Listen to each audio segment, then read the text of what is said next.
السلام علیکم ناظرین دخیل کار، غیر دخیل کار اور تابع مرضی یہ کیا ہوتے ہیں اور ان کو کیسے ڈفرینشیٹ کیا جا سکتا ہے، یعنی ان کے خلاف فرق کیسے واضح کیا جا سکتا ہے؟ تو دخیل کار وہ لوگ ہیں جو 1887 سے قبل کے، جن کے آباء و اجداد بطور ٹیننٹ یا بطور کاشتکار یا بطور جو خانہ کاشت میں جن کے نام آ رہے ہیں نا، وہ دخیل کار ہیں جو 1887 سے قبل کے ہیں،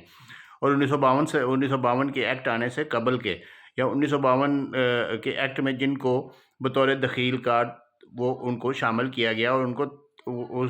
یعنی کہ یہ تسلیم کیا گیا کہ وہ دخیل کار ہیں، اور جن کے وہ خانہ کاش میں لکھا ہوتا ہے نا دخیل کار، اور ان کے پاس یہ رائٹ ہوتا ہے کہ وہ 1952 کے ایکٹ کے تحت جو ہے نا وہ ہلکا پھلکا معاوضہ دے کر وہ اس میں جو ہے نا وہ شامل ہو سکتے ہیں خانہ ملکیت میں، اور جو ان کے اصل مالک ہیں ان کے رائٹس جو ہے نا وہ ختم ہو جاتے ہیں۔ غیر دخیل کار وہ ہیں جو یا تو جو مالک ہے ان کی مرضی کے مطابق، مرضی کی وجہ سے بیٹھے ہوئے ہیں، یعنی کہ ان کے ساتھ ان کا کوئی کانٹریکٹ ہے، یا اس کے علاوہ کوئی کسی طریقے سے کوئی یعنی کہ پرماننٹلی جو ہے نا وہ کاشت کار نہیں ہے، بلکہ وہ وقفے سے ہیں، یا وہ یہ ہے کہ وہ حصہ بٹائی دے رہے ہیں،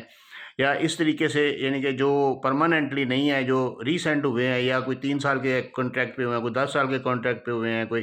20 سال کے کانٹریکٹ پہ ہوئے ہیں، یعنی کہ جن کا کوئی آپس میں معاہدہ ہوا ہے وہ غیر دخیل کار ہیں، اور وہ ان کے پاس کوئی ایسا رائٹ نہیں ہے کہ جو وہ یعنی کہ خانہ ملکیت میں شامل ہو جائیں، لیکن وہ کیس فائل کر کے، سوٹ فائل کر کے، دعویٰ دائر کر کے، اپنے آپ کو پروو کر کے لانگ سٹینڈنگ پوزیشن، حالانکہ وہ جو سیکشن آرٹیکل 28 ہے وہ اس کو ختم کر دیا گیا ہے، جو فیڈرل شریعت کورٹ نے آرٹیکل 28 ختم کر دیا گیا ہے کہ جو زیادہ سے زیادہ لانگ سٹینڈنگ پوزیشن ہو تو وہ مالک بن جاتا ہے۔ اب ٹائم جو ہے نا فریم وہ اب کاؤنٹ نہیں کرتا، لیکن اس کے باوجود بھی وہ سوٹ فائل کر سکتے ہیں، اور اس میں پریسیڈنٹس ملتے ہیں کہ کئی لوگوں کے ڈگری بھی ہوئے ہیں، تو اس کے بعد آگے یعنی کہ وہ اس کو اپنے خانہ ملکیت میں جا سکتے ہیں۔ اور تیسرے تابع مرضی جو ہے نا وہ سب سے ادنا قسم کے جو ہے نا وہ ہوتے ہیں کاشتکار، اور وہ اپنے مالک کی مرضی کے مطابق بیٹھے ہوئے ہیں، یعنی کہ وہ جب چاہیں ان کو نکال دیں، جب چاہیں ان کو رکھ لیں، یا کسی وقت بھی ان کو نوٹس دے کے بے دخل کر دیں، تو وہ تابع مرضی ہوتے ہیں، اور وہ ان کی مرضی کے بغیر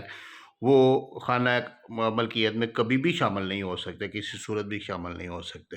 تو یہ تینوں میں ڈیفرنس ہے۔ کافی کوسچن آئے ہوئے تھے ان تینوں کے بارے میں، تو میں نے کہا ان تینوں کو سمجھا دوں، یعنی کہ آپ کے لیے سمپل یہ ہے کہ دخیل کار جو ہے نا وہ ان کو پروٹیکشن ہے، ان کو رائٹس جو جتنے بھی ان کے پاس ہیں نا ان کو پروٹیکشن حاصل ہے لا کی،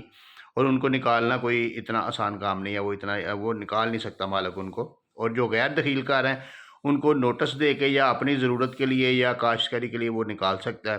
لیکن جو بالکل تابع مرضی ہیں وہ بالکل ان کی اپنی مرضی کے اوپر چلنے والے لوگ ہیں۔ تو یہ کاشتکاروں کی 3 قسمیں ہیں جو خانہ کاشت میں جن کے نام آتے ہیں۔